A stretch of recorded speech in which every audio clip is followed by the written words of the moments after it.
On my subpoint B, they make a couple of responses. First, they tell you that renewables aren't expensive in the status quo. First of all, their warrant for is that you can't have solar panels in places where there aren't sun, but Yang explains that they have batteries that store this energy. This is a really silly argument, but second of all, we tell you that the price has gone down by 86%. That means in the long term, they're going to be able to facilitate the switch, but this is non-responsive. Second, they tell you that China started to switch to green tech before China started to switch to green tech, but that's not responsive to the aid that tells you that in 2019, China increased its fuel exports by 30%, meaning that they're not actually trying to switch to green tech. We provide the warranty case that tells you that they're trying to push off their excess coal onto other places. But third, they tell you that most of this investment into coal started before the BRI. That ignores the Zhao evidence that tells you that you saw a 3 times increase in coal investment through the BRI. That means in the long term we have uniqueness. But then they try to tell you that with economic growth, countries are more able to implement policies that tackle the environment. Recognize that they have the capacity to switch right now because renewables are going cheaper, but this responds to the fact that they're going to get locked in. This has 2 implications. First of all, it makes it harder to physically switch because it means when all of their systems are reliant on coal, they have to completely redo their energy sector. But second of all, it reduces the political will to switch because all people don't want to switch when they know that it's going to mean a completely revamping of their entire system. But then they try to tell you that the power grid solves. Recognize first of all that the power grid doesn't solve if you're exporting fuel. They ignore the evidence that tells you that what China is actually exporting is fuel, meaning that the reason the power grid is solved is if you're taking solar technology from one place to another. But if they're taking fuel, it doesn't matter. It doesn't matter. Yeah. Oh, but then they tell you that China has an incentive to invest in solar, and we give you an incentive as to why they invest in coal. But look what's happening to the real world. The ASU tells you that they've increased fuel exports by 30%. Then they try to tell you that 5G solves, but recognize that the Yang evidence still applies. It tells you that if energy is stored in batteries, it really doesn't matter. Then let's move on to my yeah.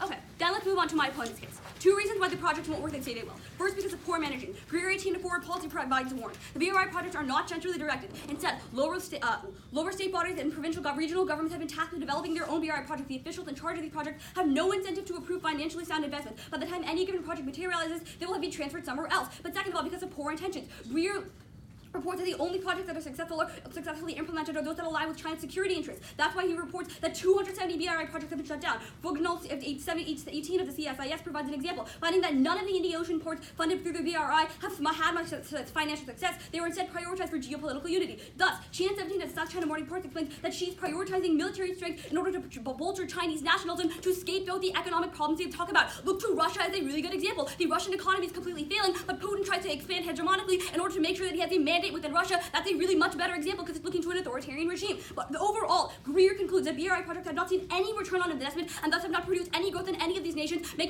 have 2 burdens to prove. But let's talk about their specific link. First of all, Hillman explains that, first of all, on hard infrastructure, Hillman explains that China trade skews very much so in the favor of China because they have lots of regulations, meaning that these developing nations are going to benefit very marginally. But second, on the power grid, recognize this is the vaguest argument I have ever heard. They give you literally no warrant as to which area, why this power grid is going to connect nations, which areas actually need this infrastructure. But recognize, second of all, we would say that they're not giving it to the right people because what Hillman explains is that transportation infrastructure connects cities, industrial centers, and economic hubs. Problematically, we would say that the areas that actually need this kind of energy the most are rural areas. They don't actually provide energy to rural areas. But second of all, recognize on 5G, this is contingent on their first warrant because the only world in which 5G actually works is when they have good infrastructure. That's Lavelle, who tells you that the only way in which 5G works is if you have existing internet infrastructure to put the cables in, meaning that they don't win their second warrant, they don't win their third. But second of all, you can turn their second warrant on 5G because Zen of the 19 of the South China Morning Post explains that 5G networks allow for more hacking by Chinese companies. That means that China will have more control over the energy sector in these countries, meaning that if they want to facilitate any type of switch or if they really want to export coal, they're just going to be able to hack the systems and make it a lot worse.